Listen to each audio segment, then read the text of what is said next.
오늘 8장 6절부터 마지막 절까지 나누도록 하겠습니다. 히브리서 8장 6절입니다. 그러나 이제 그는 더 아름다운 직분을 얻으셨으니 그는 더 좋은 약속으로 세우신 더 좋은 언약의 중보자시라. 아멘. 여기에서 6절에서 말하는 그는 누구이십니까? 바로 예수님이죠. 그래서 예수님은 더 아름다운 직분을 얻으셨다라고 했는데, 더 아름다운 직분이라고 하는 것은 어떤 의미일까요? 더 아름다운 직분은? 왜 더 아름다운 직분이라고 이야기를 하고 있습니까? 바로 이 대제사장의 직분이죠. 이 대제사장의 직분이 더 아름답다고 이야기하는 이유는 바로 온전한 대제사장이기 때문에 그런 것이죠. 그래서 온전한 대제사장, 우리가 7장부터 지금 앞에 계속 나누어 왔던 내용이죠. 그래서 온전한 대제사장이시기 때문에 바로 더 나은 직분이다라고 이렇게 표현을 하고 있습니다. 그리고 더 좋은 약속으로 세우신 더 좋은 언약의 중보자시라. 바로 이 더 아름다운 직분의 이유가 되는 내용이죠. 바로 더 좋은 약속으로 세우신 더 좋은 언약의 중보자이시기 때문에 그렇습니다. 자, 예수님은 어떤 중보자이십니까? 더 좋은 약속으로 세우신 더 좋은 언약의 중보자이시다. 그래서 히브리서 7장 22절에 보면 그 내용이 나와 있습니다. 히브리서 7장 22절에 보면 이와 같이 예수는 더 좋은 언약의 보증이 되셨느니라. 바로 더 좋은 언약의 보증이 되셨다는 얘기죠. 더 좋은 언약의 중보자가 되셨다는 얘기입니다. 그리고 이 온전한 대제사장이라고 하는 이 더 좋은 언약의 중보자는 어디에 나와 있냐면 좀 앞으로 넘기셔서 히브리서 5장 9절에 있습니다. 히브리서 5장 9절에 보면 온전하게 되셨은즉 자기에게 순종하는 모든 자에게 영원한 구원의 근원이 되시고, 즉 온전한 대제사장이라고 하는 것은, 더 아름다운 직분이라고 하는 것은, 더 좋은 약속은 무엇입니까? 바로 영원한 구원의 근원이 되셨다라고 하는 것입니다. 그래서 더 좋은 언약 옆에다가 히브리서 5장 9절이라고 조금 적어놔주세요. 히브리서 5장 9절입니다. 그리고 레인이라고 하는 신학자는 이 6절 말씀에 지금 예수님의 이름이 나와 있지 않고 그냥 그는 이렇게 나와 있는데, 이것을 어떻게 해석했느냐 하면, 굳이 여기에 예수님의 이름을 언급하지 않는 것은 바로 지금 6절부터 이어지는 뒤의 내용 8장 끝까지 보게 되면 예수님의 이름이 언급되지 않고 있습니다. 그러다가 9장 11절에 가면 9장 11절에 보면 그리스도께서는 하고 이렇게 장래 좋은 일의 대제사장으로 오사라고 해서 그리스도라고 하는 명칭을, 타이틀을 이렇게 붙이고 있습니다. 그래서 이것을 9장 11절에서 좀 강조하기 위해서 여기에서 예수님의 이름을 굳이 8장 6절에서 언급하지 않고 있다라고 이렇게 좀 재밌게 해석을 했습니다. 잘 개인적으로 잘 공감이 되지 않습니다만, 왜냐하면 바로 앞에 4절에 이미 나와 있죠. 예수님이라고 4절에 예수님의 이름이 나와 있기 때문에 좀 무리한 해석이 아닌가 하는 좀 그런 생각이 듭니다. 자, 이어지는 7절입니다. 7절에는 앞에 접속사 God이라고 하는, 왜냐하면, 그러므로 이러한 영어로는 for로 번역이 되는 헬라어 접속사가 있습니다. 더 좋은 언약의 중보자시라. 왜 그러냐면, 왜냐하면 저 첫 언약이 무엄하였더라면 둘째 것을 요구할 일이 없었으려니와, 이렇게 지금 이야기하고 있습니다. 7절에 나와 있는 무엄하다고 하는 것은 어떤 의미인가 하면, 우리가 방금 6절에 살펴본 것처럼 바로 더 좋은 언약의 중보자가 되신, 더 아름다운 직분을 가지신 바로 그 이유와 지금 기존에 있던 모세에게 주어졌던 언약과 비교가 되는 것이죠. 그래서 저 첫 언약에, 여기서 언약은 무엇을 의미하겠습니까? 첫 언약은 어떤 언약을 말할까요? 누구에게 주신 언약입니까? 모세에게 주신 언약이죠. 구약에 나타나는 대표적인 언약들이 있습니다. 첫 번째 하나님께서 주신 언약의 첫 번째가 뭐냐 하면, 대표적인 언약이 바로 아브라함에게 주신 언약이에요. 그래서 이것을 아브라하믹 커버넌트라고 이야기를 합니다. 그래서 하나님께서 처음으로 하나님의 백성과 맺은 언약이 바로 아브라함과 맺은 아브라함과의 언약이에요. 그리고 이제 두 번째 맺으신 언약이 바로 무엇인가 하면 모세에게 주셨던 모세익 커버넌트입니다. 모세와 맺으셨던 언약이고, 그리고 모세 이후에 또 언약을 맺는데 누구와 언약을 맺게 되냐면 바로 다윗과 언약을 맺게 됩니다. 그래서 데이비딕 커버넌트라고 이야기를 합니다.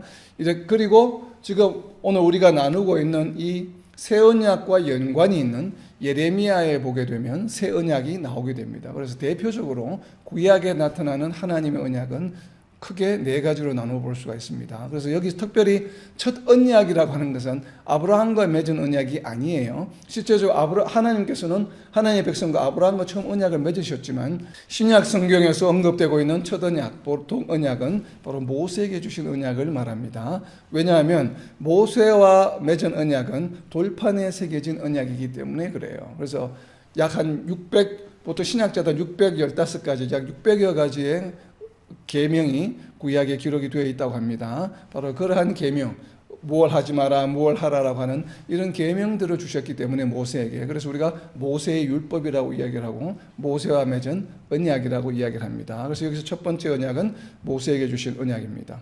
그 결국은 모세에게 주신 언약이 흠이 있다는 얘기죠. 흠이 있기 때문에 새로운 것을 요구할 수밖에 없다라고 하는 이야기를 지금 반어적으로 첫 언약이 무엄하였더라면 둘째 것을 요구할 일이 없었으려니와, 여기서 둘째 것은 새 언약이 되겠죠. 이렇게 지금 이야기하고 있습니다. 여기에 둘째 것은 어떤 언약을 말할까요? 이 둘째 것이 무엇인가 하면 둘째 것에 대한 설명을 지금 이어지는 8절부터 이야기하고 있는 것이에요.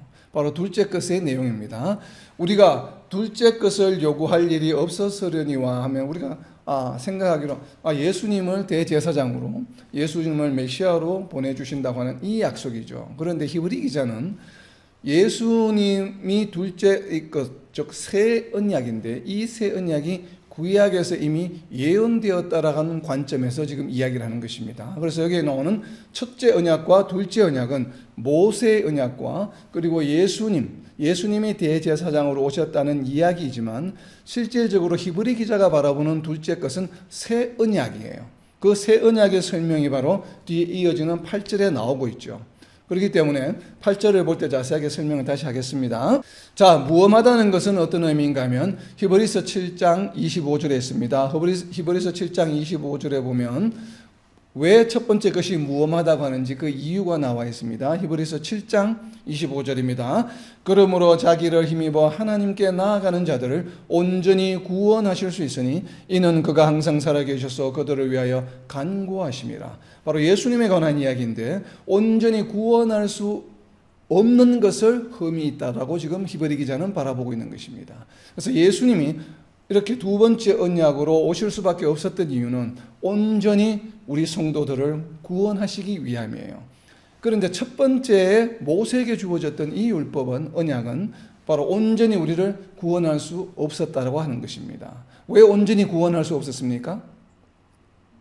그 이유를 이어지는 8절, 9절, 10절에서 이야기하고 있는 것이에요. 더 좋은 언약을 요구하신 이유, 7절에서 보면 둘째 것을 요구할 일이 없었으려니와 했기 때문에 우리가 질문을 만들 수가 있죠. 더 좋은 언약을 요구하신 이유는 바로 무엇입니까? 첫 언약에 흠이 있었기 때문에. 바로 7절에 답이 있죠. 바로 이런 식으로 우리가 성경 공부를 하는 것이에요. 그래서 성경 구절을 보고 9절에 답이 있는 것을 답으로 해서 역으로 질문을 만들어 보는 것입니다. 더 좋은 언약을 요구하신 이유는 첫 언약에 흠이 있었기 때문이다. 그리고 또 우리가 구약에서 지금 뒤에 이어지는 8절부터 인용하고 있는 예레미야서 31장 32절에 보게 되면 더 좋은 언약, 새 언약을 주신 이유를 하나님께서 직접 설명하고 계십니다. 자, 예레미야서 31장 32절입니다.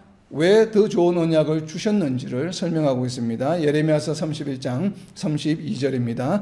이 언약은 내가 그들의 조상들의 손을 잡고 애굽 땅에서 인도하여 내던 날에 맺은 것과 같지 아니할 것은, 자, 애굽 땅에서 인도하여 내던 날에 맺은 것이 바로 무엇이에요? 모세에게 주신 율법이죠.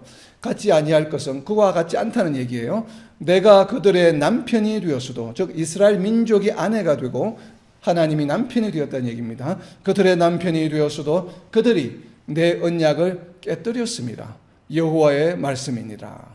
자, 이 새 언약을 주시는 바로 이 언약, 예레미야서 31장 32절에 있는 이 언약이 바로 새 언약이에요. 새 언약을 주시는 이유는 모세에게 주셨던, 출애굽할 당시에 주셨던 그 언약을 맺은 것과는 같지 아니한데, 왜 같지 않게 새로운 패러다임으로, 새로운 메커니즘으로, 그러니까 모세에게 주셨던 그 율법과는 메커니즘이 다르다는 얘기예요. 그 새로운 메커니즘으로 된 율법을 다시 주는 이유는 바로 무엇인가 하면 이스라엘 민족이 그 언약을 깨뜨렸기 때문에 그렇습니다. 자, 이 언약을 주신 이유는 바로 뭐예요? 새 언약을, 더 좋은 언약을 요구하신 이유는 이스라엘 민족이 언약을 깨뜨렸기 때문에 그렇습니다. 자, 그래서 이제는 새 언약에 대한 구체적인 내용, 그렇다면 도대체 옛 언약과 첫째 언약과 어떤 메커니즘이 다른지를 보여주는 말씀이 바로 이어지는 8절부터 쭉 이어지는 내용입니다. 여기에도 역시나 헬라어 원어의 갈이라고 하는 접속사가 8절 앞에 있습니다. 그럼 결국은 왜냐하면 그들의 잘못을 지적하여 말씀하시되, 자, 말씀하셨습니다. 말씀하시되, 신약 성경에서 말씀하시되라고 하는 표현이 나오면 구약 성경에서 인용한 것이라고 이야기를 했죠.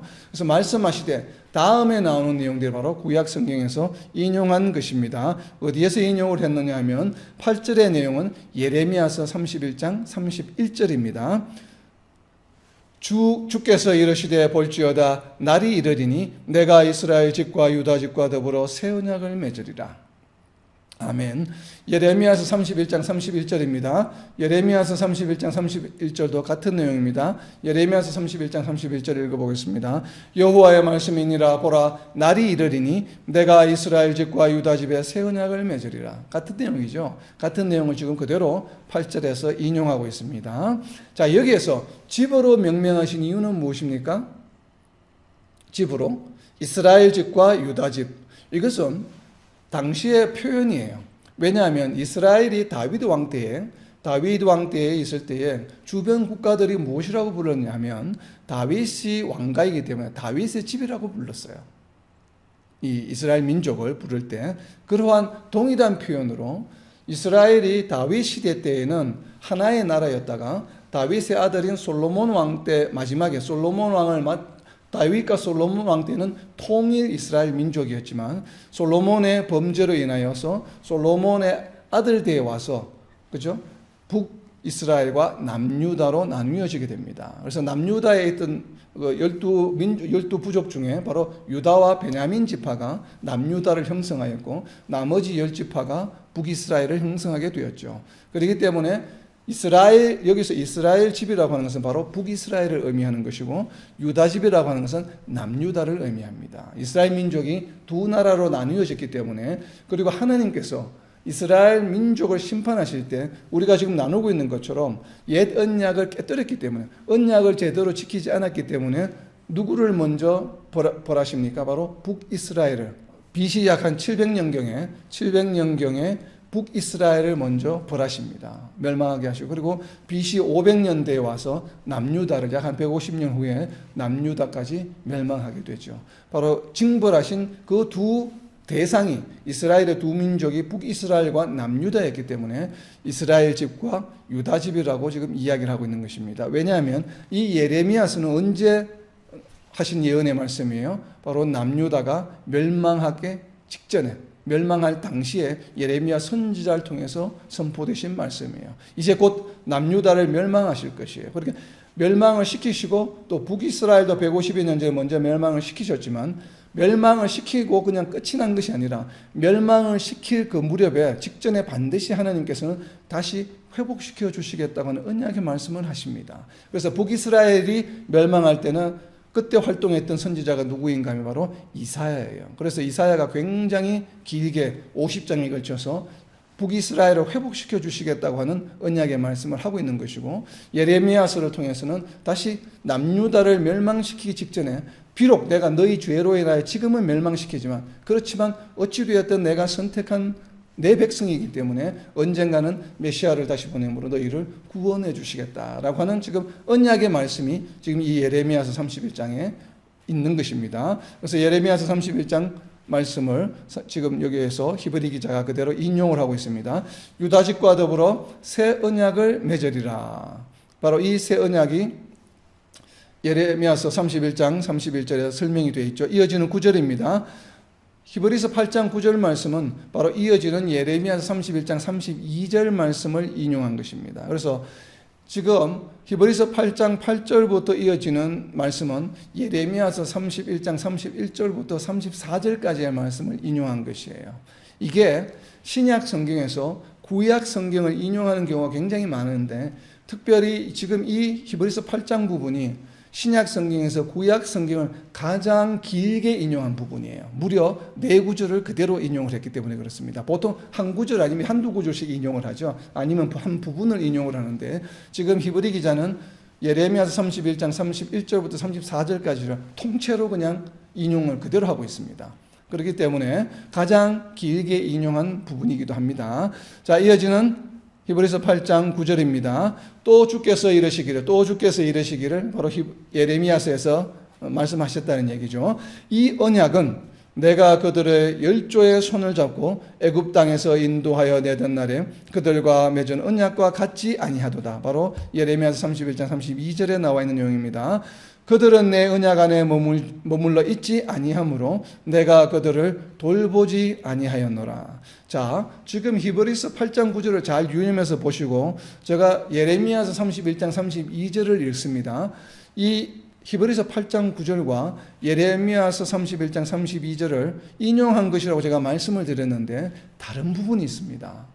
다른 부분이 무엇이 있는지 한번 잘 보시기 바랍니다. 예레미야서 31장 32절입니다. 제가 예레미야서 31장 32절을 읽을 때, 지금 히브리서 8장 9절에서는 예레미야서 31장 32절에서 언급하고 있지 않는 내용이 추가해서 지금 들어가 있는 부분이 있습니다. 그 추가해서 들어가 있는 부분이 무엇인지 한번 보시기 바랍니다. 예레미야서 31장 32절입니다. 이 언약은 내가 그들의 조상들의 손을 잡고 애굽 땅에서 인도하여 내던 날에 맺은 것과 같지 아니할 것은 내가 그들의 남편이 되었어도 그들이 내 언약을 깨뜨렸음이라. 여호와의 말씀이니라. 아멘. 자, 이 말씀과 지금 히브리서 8장 9절에 나와 있는 내용에 차이점이 있는데, 히브리서 8장 9절에서 무엇이 추가가 되었습니까? 바로 마지막 부분이 추가가 되어 있었죠. 아니, 언약과 같지 아니하도다까지는 동일한데, 그 이후에 나와 있는 예레미야서 31장 32절에서는 내가 그들의 남편이 되었어도 그들이 내 언약을 깨뜨렸습니다.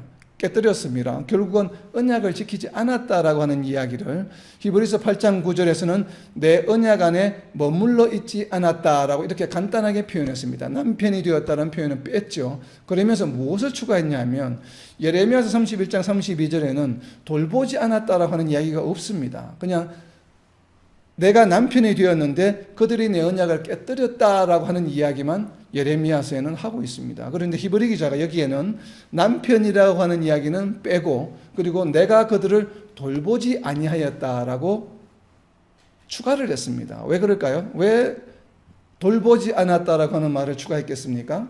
이것이 구약을 인용할 때 신약의 기자들이 이렇게 인용하는 방법 중에 하나가 그대로 1대1로 그대로 인용하기도 하지만, 이렇게 자기의 생각, 자기의 새로운 어떤 설명, 부가적인 설명과 새롭게 추가된 사실을 덧붙여서 이렇게 인용하는 경우도 있습니다. 보면 지금 히브리 기자가 히브리서를 쓴 때는, 기록한 때는 언제입니까?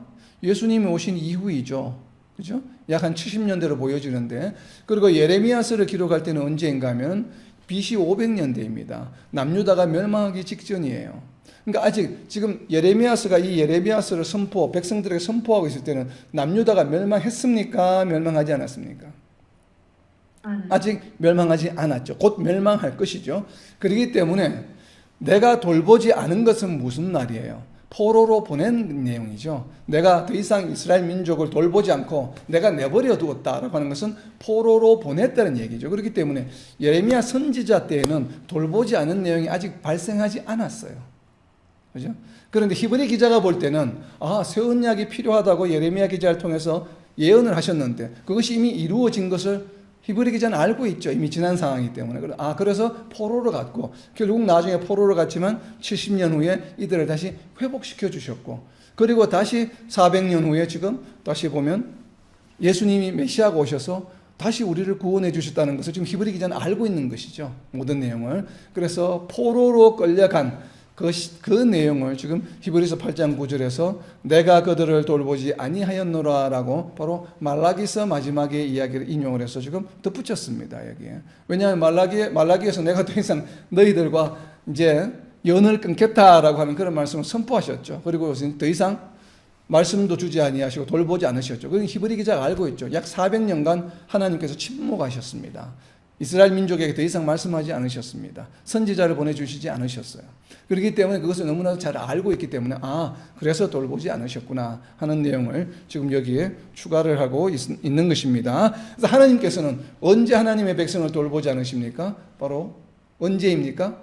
하나님이 명령하신, 하나님이 맺어주신 언약을, 율법을 지키지 않았을 때, 즉 이것을 다르게 표현하면 예레미야서에서 주신 이 언약의 말씀은 무엇인가 하면 내가 그들의 하나님이 되고 그들은 나의 백성이 되리라 하는 것을 창세기 우리가 보다 보면 계속 나오죠. 아브라함에게 하셨던 약속의 말씀, 내가 너희 하나님이 되고 너희가 나의 백성이 되리라 하신 말씀을 레위기에서는 거의 몇 구절 단위로 계속 내가 너희 하나님이 되리라, 내가 너희 하나님, 내가 너희 하나님 여호와니라, 이 말씀을 계속 반복하시는 이유가 바로 무엇이에요? 하나님과 하나님 백성 간의 관계인데, 이 관계를 깨뜨렸으니까 더 이상 하나님의 백성이 아니죠. 그 상태에는. 그렇기 때문에 바로 돌보지 않으시는 것이에요. 결국은 하나님의 언약 안에 머물지 않을 때에 하나님은 돌보시지 않습니다. 이것이 하나님의 속성이라고 하는 것이에요. 그럼 이 하나님의 속성은 구약 시대에만 적용되는 속성이겠습니까? 아니면 신약 시대에도 적용되는 속성이겠습니까? 하나님의 속성은 변함이 없으시다고 하는 것을 우리는 잊지 말아야 합니다. 우리가 왜 구약 성경을 공부하고 또 왜 신약의 기자들이 구약의 말씀을 이렇게 인용하고 있냐 하면 하나님의 속성에 관한 것이기 때문입니다. 하나님의 속성은 항상 페이스풀하셔요. 변하지 않으셔요. 단지 모양이 바뀔 뿐이지 우리에게 나타나는 현상, 하나님의 백성들에게 일어나는 현상이 바뀔 뿐이지 그 원리는, 하나님의 기본적인 섭리의 기본적인 원리는 변하지 않습니다. 왜냐하면 하나님은 영원하신 분이시기 때문에, 하나님은 신실한 분이시기 때문에 하나님의 속성은 항상 동일합니다. 그렇기 때문에 이 신약 시대에도 우리가 사랑이 충만하신 분이시고 예수님을 우리에게 구원자로 보내주신 사랑이 많으신 하나님이시지만 우리를 버려두실 때가 있습니다. 바로 그걸 신학적 용어로 우리는 방임 상태에 두었다라고 이야기를 합니다. 우리를 방임 상태에 둘 때는 언제겠습니까? 그러면 하나님의 언약 안에 우리가 거하지 않을 때예요. 결국 다르게 표현하면 하나님의 말씀대로 우리가 살아가지 않을 때, 우리가 하나님의 말씀을 가까이 하지 않을 때 우리는 방임 상태에 놓이게 되는 것입니다. 이것이 하나님의 특성 중에, 속성 중에 하나예요. 우리가 이것을 잘 이해해야 합니다. 우리가 무조건 하나님께서 우리 일방적으로 사랑하시기 때문에 물론 우리 하나님께서 우리를 돌보십니다. 이 방임이라고 하는 것은 내몰라라 하는 것이 아니에요. 그냥 내버려 두시고 사탄과 마귀가 시험에 넘어갈 수도 있습니다. 하나님의 방임 상태에 놓이게 되면. 그렇기 때문에 우리가 바로 이 방임 상태에 놓이지 않기 위해서는 항상 하나님의 언약 가운데 거하는 것이 바로 필요한 것이죠. 그래서 히브리서 8장 9절에 좀 별표를 해놓으시고 언제 하나님께서 우리를 돌보지 아니하시는가 하면 내 언약 안에 머물지 않을 때. 이 히브리 기자는 예레미야 말씀과 과거의 이스라엘 민족의 역사를 볼 때에 이러한 하나님의 속성이 보여지기 때문에 그 말씀을 지금 그들을 돌보지 아니하였노라 라고 하는 말씀을 덧붙여서 지금 인용을 하고 있습니다. 자, 이어지는 8장 10절입니다. 8장 10절에 보면 언약을 맺는 대상이 있습니다. 그리고 새 언약에 대한 내용이 나와 있는데 한번 표시를 해보시기 바랍니다. 새 언약의 가장 키가 되는 첫 번째 언약과 차이가 있는 새 언약의 가장 중요한 키워드가 무엇인지 한번 표시를 해보시기 바랍니다. 8장 10절입니다. 또 주께서 이르시되 그날 후에 내가 이스라엘 집과 맺을 언약은 이것이니, 바로 새 언약이죠. 이것입니다. 이것이니 내 법을 그들의 생각에 두고 그들의 마음에 이것을 기록하리라. 나는 그들에게 하나님이 되고 그들은 내게 백성이 되리라. 아멘. 새 언약의 가장 키가 되는 키워드는 무엇일까요? 모세에게 돌판에 새겨주신 언약과 가장 비교가 되는 새 언약은 무엇입니까? 새 언약을 다시 돌판에 새겨주셨습니까? 생각과 마음의 자, 생각과 마음에 동그라미를 쳐놓으시기 바랍니다. 이것이 굉장히 중요한 표현입니다. 어떻게 보면 성경 전체를 통틀어서 가장 중요한 신학적 용어일 수도 있습니다. 우리에게. 자, 생각과 마음에 이것을 기록하리라. 이것은 무엇입니까? 바로 새 언약이죠. 새 언약을 생각과 마음에 기록했다라고 표현합니다. 자, 이것을 우선 알아보기 전에 먼저 이르시되 다음에 나와 있는 그날 후에, 자, 생각과 마음에 기록했다는 것을 제대로 이해하기 위해서는 앞에 나와 있는 그날이 언제인지를 우리가 이해할 필요가 있습니다. 이 그날은 언제입니까? 그날 후에 무엇이 일어났습니까? 그날 후에 이스라엘 집과 맺은 언약입니까? 장차 맺을 언약입니까? 장차 맺을 언약이죠. 장차 맺을 언약은 이것이니라고 어디에서 이야기를 했냐면 예레미야서 31장 33절에서 이야기한 것입니다. 그러니까 히브리 기자가 이것을 기록하는 시점에서는 이미 이 언약이 맺어졌겠습니까? 맺어지지 않았겠습니까? 예레미야서 31장 33절입니다. 예레미야서 31장 33절. 그러나 그 날 후에 내가 이스라엘 집과 맺을 언약은 이러하니 곧 내가 나의 법을 그들의 속에 두며 그들의 마음에 기록하여 나는 그들의 하나님이 되고 그들은 내 백성이 될 것이라. 여호와의 말씀이니라. 이것은 예레미야 시대 때입니다. 남유다가 멸망하기 직전입니다. 자, 이때는 분명히 미래형입니다. 맺을 언약이라고 이야기했기 때문에. 근데 그 날 후에, 그렇다면 무슨 날이 기준이 되겠습니까? 이 새로운 언약을 언제 맺을까요? 이 새 언약은 돌판에 새기는 언약이 아니에요.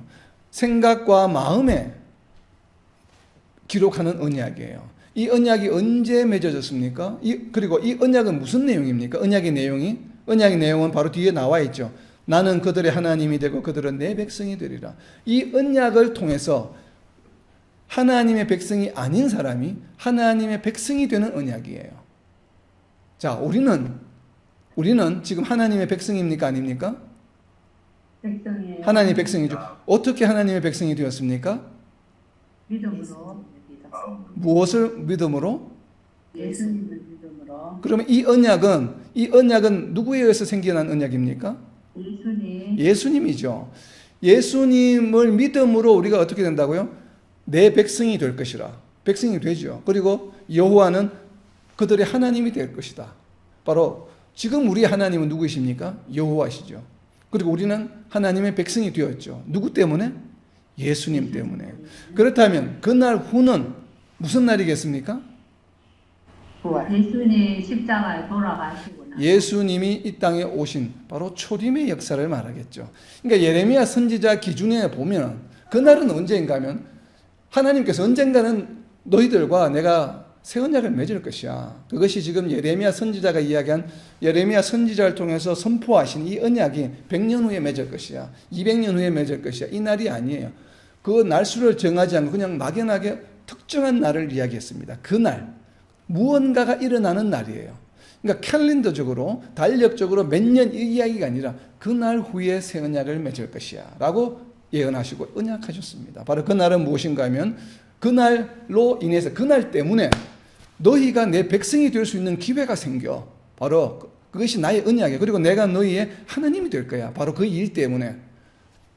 그렇다면 이것은 분명히 우리가 하나님의 백성이 아닌 자들이 하나님의 백성이 되고 여호와가 우리의 하나님이 되실 수 있는 그 관계를 맺을 수 있는 근거가 되는 방도가 되는 일이 일어나는 날이 바로 그날이죠.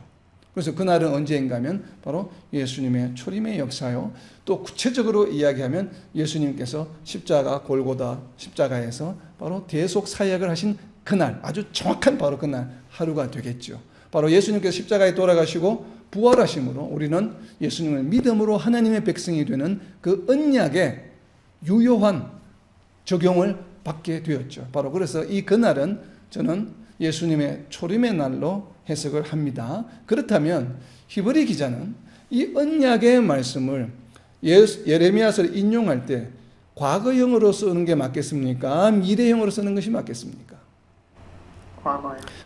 과거형으로 쓰는 것이 맞겠죠. 그런데 여기 오늘 유념에서 보면 예레미야서에서 기록했던 것처럼 미래형으로 이스라엘 집과 맺을 언약은 이것이니 미래형으로 여전히 사용하고 있습니다. 이것은 왜 그럴까요? 이것은 왜 그렇겠습니까? 바로 이 이스라엘과 맺을 언약은 지금 이 언약이 완성된 것입니까? 진행 중인 것입니까? 진행 중인 것이기 때문에 그래요. 우리가 지금 구원받은 것은 맞습니다. 그러나 우리의 구원, 부활해서 영원한 존재가 되어서 하나님과 영원히 함께하는 그러한 일은 언제 일어납니까? 언제 일어나나요? 예수님이 뭐 하실 때? 재림하실 때. 그렇기 때문에 그 일은 지금 일어났습니까? 앞으로 일어날 예정입니까? 장차 일어날 일이죠. 예수님이 기준이 되어서 맺어진 새 언약이지만 이 새 언약이 예수님의 초림으로 인해서 효력을 발생했지만 그 효력이 완성되어서 온전하게 이루어지는 때는 언제입니까? 예수님이 재림하실 때예요.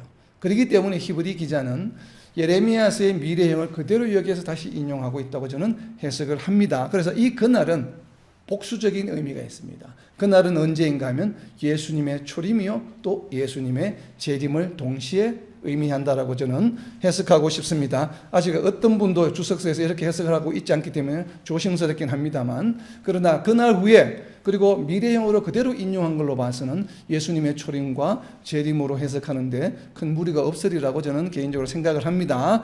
그리고 이 이스라엘 집과 맺은 언약은 바로 구원자이신 메시아 하나님의 아들을 이 땅에 보내주시겠다고 하는 것이에요. 그런데 이것은 돌판에 새겨진 모세의 율법과 달라요. 돌판에 새긴 것이 아니고 어디에? 우리의 생각과 마음에 기록한다는 것이에요. 자, 우리의 생각과 마음에 기록한다는 것은 도대체 무슨 의미일까요? 구약의 율법과, 여러분 잘 보세요. 구약의 율법과 지금 두 번째 맺어지게 된 새 언약은 차이가 있습니다. 어떤 차이가 있냐면 돌판에 새겨졌다고 하는 그것도 있지만 그 언약의 대상이 하나님의 백성이 되느냐 아니면 원래부터 하나님의 백성이었냐 차이가 있죠. 모세에게 주신 구약의 율법은 구약의 율법이 이스라엘 민족에게 주어졌을 때 그 민족이 이미 하나님의 백성이었습니까? 아니었습니까? 하나님의 백성이었죠. 새 언약을 받아들임으로 인해서 하나님의 백성이 되는 것이지 원래부터가 하나님의 백성이었습니까? 아니었습니까? 아니죠. 아니었죠. 새 언약의 대상은 누구인가 하면 하나님의 백성이 아닌 자들이에요. 기본적으로. 하나님의 백성이 아닌 자들이 이 새 언약에 의해서 예수님을 믿음으로 하나님의 백성이 되는 언약이에요. 그러나 구약의 율법, 돌판에 새겨진 언약은 무엇인가 하면 이미 하나님의 백성인 이스라엘 민족에게 주신 이러이러한 지키라고 하는 계명들이 바로 첫 번째 언약이에요. 이것이 첫 번째 언약과 두 번째 언약의 또 중요한 차이 중에 하나입니다. 이것을 다르게 표현하면 첫 번째 언약을 받은 이스라엘 민족은 정해져 있었죠. 이미 이 언약의 대상이. 그죠? 어떤 무리들이 있는데 100명이 있는데 그 중에서 일부 50명만 너희가 이것을 지금 언약을 믿으면 내 백성이 돼. 이것이 아니었죠. 이스라엘 민족이기만 하면 누구나 다 어떻게 해야 됩니까? 의무적으로 하나님의 율법을 무조건 지켜야만 했습니다. 맞습니까? 이것이 바로 구약의 율법은 의무사항이에요. 유대인 민족에게 컴펄서리를 했습니다. 그러니까 의무적으로 강제적으로 당연히 하나님의 백성이기 때문에 이 언약을 지켜야 하는 것이에요. 자, 당시에 구약 시대에 이스라엘 민족과 더불어서 모압도 있고 여러 개 에돔도 있고 많은 민족이 있었지만 그들은 하나님의 율법을 지킬 필요가 있었습니까? 없었습니까? 지킬 필요가 없었죠. 물론 그들 중에 스스로 내가 하나님의 율법을 따르기로 하면서 유대인이 될 수는 있었죠. 우리가 에스더스에 보면 나오기 때문에 그런 것과 마찬가지로 모세에게 주신 율법은 이스라엘 민족이 의무적으로 지켜야만 하는 율법이에요. 자, 그런데 예수님을 통해서 생겨나게 된 이 새 언약은 모든 사람들이, 이 땅에 있는 모든 사람들이 아니면 이스라엘 민족이 의무적으로 지켜야 하는 언약입니까? 아닙니까? 그럼 누구에 의해서? 자기 자신의 의지에 의해서 예수님을 믿겠다고 하는 개개인의 의지에 의해서 이 언약이 효력을 발생하게 되는 것이죠. 예수님을 내가 믿겠다라고 하는 그 신앙 고백에 의해서 이 언약이 어떻게 됩니까? 발효가 되는 것이죠. 맞습니까? 아닙니까? 그렇기 때문에 마음과 생각에 기록했다고 하는 것은 바로 무엇이라고 해석을 하고 있냐 하면 사람의 개개인의 윌, 의지에 따라서 효력을 발생하는 것이기 때문에 바로 그러한 효력에 발생하는 언약이다라고 이렇게 해석을 하고 있습니다.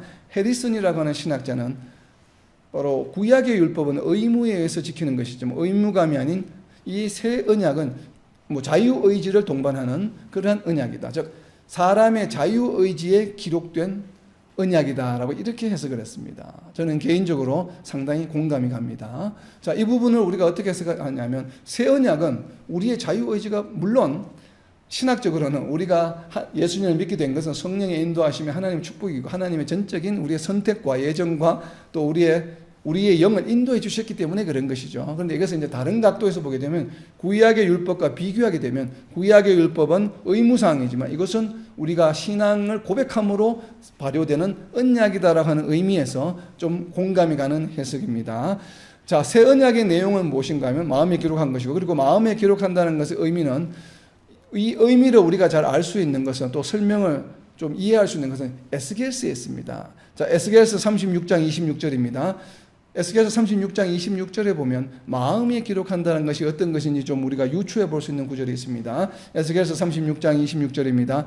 또 새 영을 너희 속에 두고 새 마음을 너희에게 주되 너희 육신에서 굳은 마음을 제거하고 부드러운 마음을 줄 것이며 또 내 영을 너희 속에 두어 너희로 내 율례를 행하게 하리니 너희가 내 규례를 지켜 행할지라. 바로 우리 방금 나눈 것이죠. 우리에게 이 새 언약이라고 하는 것은 바로 무엇인가 하면 우리의 마음에 새겼다고 하는 것은 다르게 표현하면 무엇이에요? 우리에게 무엇을 주신다는 얘기입니까? 우리에게 새 영을 그리고 새 마음을 주신다는 얘기예요. 새 영과 새 마음을 주신다는 얘기는 무슨 얘기입니까? 우리가 새롭게 거듭난다. 트랜스포메이션 되었다는 얘기죠. 로마서 12장에 나와 있는 얘기죠. 로마서 12장이 이제 너희는 더 이상 뭐예요? 세상의 풍조를 따르지 말고 마음을 새롭게 함으로 마음을 새롭게 한다는 의미예요. 새 마음과 새 영을 우리에게 주어서 어떻게 한다고요? 그리고 우리의 마음만 새롭게 하는 것이 아니라 또 무엇을 거기에 추가로 더 주십니까? 27절에 보면 하나님의 영을 우리 속에 둔다는 거죠. 즉 성령을 우리에게 주신다는 것이에요. 결국 무엇이 새롭게 됩니까? 우리의 마음과 생각도 새롭게 되고 그리고 성령도 우리 안에 계시고 그래서 이 성령이 우리의 새로운 마음과 새로운 생각과 함께 어떻게 한다고요? 우리로 하여금 예수님을 믿게 하고 또 예수님의 하나님의 명령을 규례를 따르게 한다라고 하는 것이 이것이 바로 새 언약의 새로운 메커니즘이에요. 그냥 돌판에 새겨진 율법과는 완전히 차원이 다른 것이에요. 이것을 이제 해리슨이라고 하는 신학자는 우리의 의지라고 표현했지만 에스겔서에 나와 있는 것처럼 성령의 역사이죠. 성령께서 우리의 영을 인도하셔서 우리로 하여금 예수님을 믿고 따르게 한다고 하는 것이 바로 새 언약의 중요한 내용입니다. 바로 이것이 마음에 기록한다고 하는 것은 우리를 새롭게 거듭나게 하고 성령을 우리에게 주신다고 하는 것이에요. 그래서 성령을 주신다고 하는 것은 어디에 나와 있습니까? 사도행전 2장이면 베드로가 너희에게 이르되 너희가 회개하여 각각 예수 그리스도의 이름으로 세례를 받고 죄 사함을 받아라. 그리하면 성령의 선물을 받으리니. 그리고 이 성령을 주신 이유가 바로 무엇이에요? 요한복음 14장 26절입니다. 보혜사 곧 아버지께서 내 이름으로 보내실 성령 그가 너희에게 모든 것을 가르치고 내가 너희에게 말한 모든 것을 생각나게 하리라. 성령께서 우리의 새 마음을 계속 훈련시키고 말씀을 가르쳐 주셔서 하나님의 말씀을 따르도록 성령께서 계속 인도해 주시겠다는 것이 바로 이것이 새 언약의 메커니즘이에요. 자, 결국은 이것을 다르게 표현하면 요약 정리하면 이런 내용입니다. 우리가 율법을 지켜야 한다고 하는 의무감에서 하는 것이 아니라 마음에 기록한다는 것은 결국 마음으로 모든 율법의 내용을 행하며 살아가는 것이에요. 자, 그렇다면 우리는 어떻게 하면 지금 이 새 언약에 따라서 예수님을 믿음으로 새 언약이 이제 발효가 되었죠. 새 언약이 발효가 되었기 때문에 우리는 하나님의 백성이 되었고 여호와는 우리의 하나님이 되셨습니다. 그렇다면 우리가 이제 이 언약대로 살아가야 되죠. 근데 이 언약대로 살아가는 방법은 무엇입니까? 언약이라고 하는 것이 무엇이에요? 하나님과 백성 간에 서로가 지켜야 될 약속이에요. 그죠? 언약은 일방적인 것이 아니에요. 그죠? 하나님께서 내가 너희 하나님이 될게. 너는 나의 백성이 돼. 그럼 우리가 하나님의 백성이 되어서 무엇을 해야 됩니까? 하나님의 말씀대로, 하나님이 명령하시는 대로 살아가는 것이 바로 하나님의 백성이에요. 그렇게 하나님의 백성대로 언약 안에 머물러 있지 않으면 하나님이 어떻게 하신다고요? 돌보지 않으셔요. 바로 이러한 언약이 깨어지게 되는 것이죠. 그렇기 때문에 우리가 하나님의 백성으로서 하나님의 말씀대로 살아가는 방법은 바로 무엇이에요? 바로 그것을 마음에 새겼다라고 하는 표현과 연관이 있습니다. 이 마음은 어떤 마음일까요? 무슨 마음이에요? 미워하는 마음일까요? 질투하는 마음일까요? 시기하는 마음일까요? 무슨 마음이에요? 사랑하는 마음이죠. 그래서 예수님께서 말씀하셨어요. 지금 우리가 율법이라고 하는 것은 지키라고 주는 것이잖아요. 하나님께서 하나님 백성에 주신 것이잖아요. 그런데 첫 번째 언약은 돌판에 새겨진 언약, 의무감에서 지켜야 하지만 두 번째 주신 언약은 의무감에서 지키는 것이 아니에요. 마음으로 지켜야 된다고 이야기합니다. 이 마음으로 지키는 것이 바로 무엇인가 하면 어떤 의미인가를 바로 설명해 주는 것이 마태복음 22장 40절입니다. 자, 마음에 새겼다는 옆에다가 마태복음 22장 40절을 적어 놓으세요. 생각과 마음에 기록하고 넣어두시고 생각과 마음으로 율법을 지킨다고 하는 것이 무슨 의미인지 마태복음 22장 40절에 나와 있습니다. 마태복음 22장 40절입니다. 이 두 계명이 온 율법과 선지자의 강령이니라. 자, 여기서 온 율법은 모세 오경을 말합니다. 선지자는 선지서를 말합니다. 자, 구약에서 말한 615가지의 모든 율법을 종합하면 두 계명이라고 하는 것이에요. 이 두 계명이 무엇입니까? 마태복음 22장 앞에 나와 있는 것입니다. 너희는 하나님을 몸과 마음을 다해 하나님을 사랑하라. 그리고 너희는 내 이웃을 내 몸과 같이 사랑하라고 하는 것이에요. 결국은 돌판에 새겨진 구약, 모든 구약의 율법을 요약하면 그것이 무엇이라고 신약에서는 바로 사랑이라고 하는 것이에요. 그렇기 때문에 돌판에 새겨서 조항대로 의무적으로 섬기는 메커니즘이 아니에요. 마음에 새겼다고 하는 의미는 무엇인가 하면 우리의 마음을 새롭게 하고 성령이 우리 안에 들어와서 결국은 우리로 하여금 무엇을 실천하게 하는 것이에요? 하나님을 사랑하게 하는 것이고 이웃을 사랑하게 하는 것이에요. 그래서 세상을 향하여 하나님의 사랑이 어떠한지를 이웃을 사랑함으로 드러내게 하는 것이에요. 이것이 바로 무엇입니까? 새 언약의 메커니즘이에요. 그래서 이것을 마음과 생각에 두고 마음에 새겼다, 마음에 기록했다라고 이야기하는 것입니다. 조항으로 새겨진 것을 의무감을 실천하는 것이 아니에요.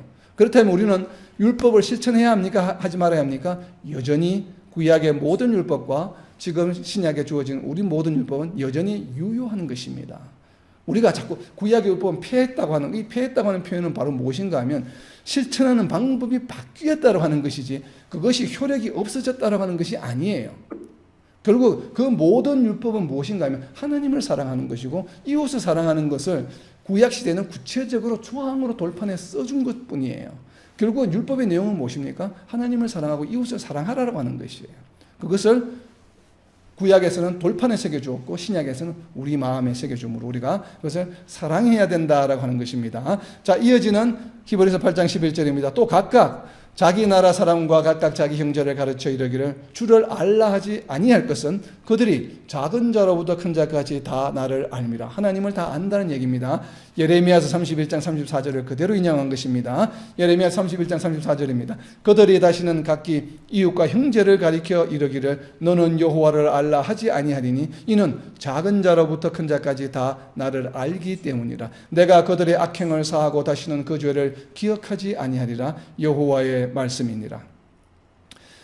지금 방금 읽었던 예레미야서 31장 34절 후반부가 바로 히브리서 8장 12절에 있습니다. 내가 그들의 불의를 긍휼히 여기고 그들의 죄를 다시 기억하지 아니하리라 하셨느니라. 어디에서 하셨습니까? 예레미야서 31장 34절에서 했습니다. 히브리서 8장 11절과 12절은 바로 예레미야서 31장 34절을 그대로 인용한 것입니다. 자, 하나님께서 이스라엘 자기 백성들을 유다 민족을 북이스라엘과 남유다를 멸망시키시고 포로로 보내시고 다시 회복시키셔서 돌아오게 하시는 것을 주변 나라들이 보았겠습니까? 보지 않았겠습니까? 다 보았죠. 아, 하나님께서 저렇게 잘못하니까 벌을 주시고 또 용서해 주시고 하시는구나 하는 것을 주변 나라들, 에돔이나 옆에 있는 나라들이 모압이나 다 알게 되었어요. 그러니까 모르는 사람이 없어요. 그러니까 더 이상 하나님이 어떤 분이시다 가르칠 필요가 없게 되었다라고 하는 것입니다. 이 이야기를 지금 히브리 기자가 하는 이유는 예수님이 이 땅에 오심으로 공생의 사역 동안 무엇을 보여주셨어요? 죽은 자를 살리시고 병든 자를 고치시고 죽으시고 직접 부활하심을 세상에 어떻게 했습니까? 다 보여주셨어요. 직접 눈으로 보게 하셨습니다. 아, 사람이 죽었는데 다시 살아나시고 성천하시는구나. 지금 감람산에서 성천하실 때도 수백 명이 옆에서 보았다고 성경은 기록하고 있습니다. 그것에 대해서 어떤 유대인들도 반론을 제기하지 못했습니다, 당시에. 왜냐하면 실제로 눈으로 목격한 사실이기 때문에 그래요. 안 그랬다면 크리스찬을 핍박한 유대인들이 전부 거짓이라고 이야기했겠죠. 그런데 그것을 반론을 제기하지 못하잖아요. 왜냐하면 감난산에서 성천하신 장면은 예루살렘에 있는 백성이라면 다 볼 수 있게 되어 있습니다. 감난산이 이렇게 우뚝 솟은 동산이기 때문에 그 장면을 보았기 때문에 누구도 그걸 부정할 수 없는 사실이거든요. 그래서 모든 세상 사람들이 다 안다 이 말이에요. 지금 그 얘기를 히브리 기자는 예레미야서 말씀을 그대로 인용해서 다시 이야기하고 있습니다. 이제 마지막입니다. 8장을 요약하는 이야기입니다. 이것은 인용한 것이 아니라 히브리 기자가 추가한 내용입니다. 히브리서 8장 13절입니다. 새 언약이라 말씀하셨음에 첫 것은 날 가지게 하신 것이니 날 가지고 쇠하는 것은 없어져 가는 것이라.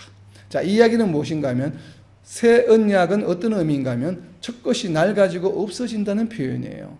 이 날 가지고 없어진다는 표현이 폐하거나 무효화된다는 의미가 아니에요. 이것은 이 낡아진다고 하는 표현이 헬라어 원어는 무엇인가 하면 옛것이다. 우리가 만약에 뭐라고 그래요? 낙후되었다. 시대에 뒤떨어졌다. 뭐 이러한 의미의 make old라고 하는 의미예요. 그러니까 원래 이런 게 있으면 새 것이 나왔으니까 새 것 때문에 이것은 원래 존재하던 것이 무엇이 됐습니까? 헛것이 된 것이죠. 새 것이 없어졌더니 이것이 그냥 새 것이죠. 그냥 있는 것이죠. 그런데 이거 말고 새로운 것이 나오다 보니까 새로운 것이 나오기 전에 이것이 뭐예요? 가장 새 것이죠. 근데 새 것이 나오면 이거는 뭐가 돼요? 올드한 것이 돼요. 우리가 차가 23년형이 나오게 되면 22년형이 최신형이죠. 근데 23년형이 안 나오면 여전히 22년형이 최신형이죠. 그런데 23년형이 나오는 순간 22년형이 올드형이 되어버리는 것이죠. 바로 그런 의미의 낡아진다라고 하는 표현이에요. 없어진다는 표현이 아니에요. 물론 다른 성경 구절에서는 율법은 폐한다는 표현도 나옵니다만, 그러나 이 폐한다는 것은 그 의미가 사라진다는 의미가 아니에요. 방법이 바뀌어진다라고 우리가 방금 나누었습니다. 자, 그리고 이 새 언약이라고 하는 것은 또 어떤 의미인가 하면, 물론 이렇게 메커니즘이 새로운 것이라고 하는 표현을 이 폴 엘링워스라고 하는 신학자는 어떻게 해석을 했냐면 하나님의 새로운 행위, 새로운 액션이라고 이야기했습니다. 그리고 제가 방금 나누어드린 새로운 메커니즘이라고 하는 것이에요. 기존에는 없었던 새로운 하나님의 섭리라고 하는 것입니다. 그러니까 지금 완전히 새로운 섭리죠. 그러니까 율법이 예전에는 하나님의 백성이기 때문에 의무적으로 지켜야 하는 것이었지만 이제는 무엇이에요? 개인이 믿음을, 신앙을 고백함으로 언약 관계가 성립되게 되는 것이죠.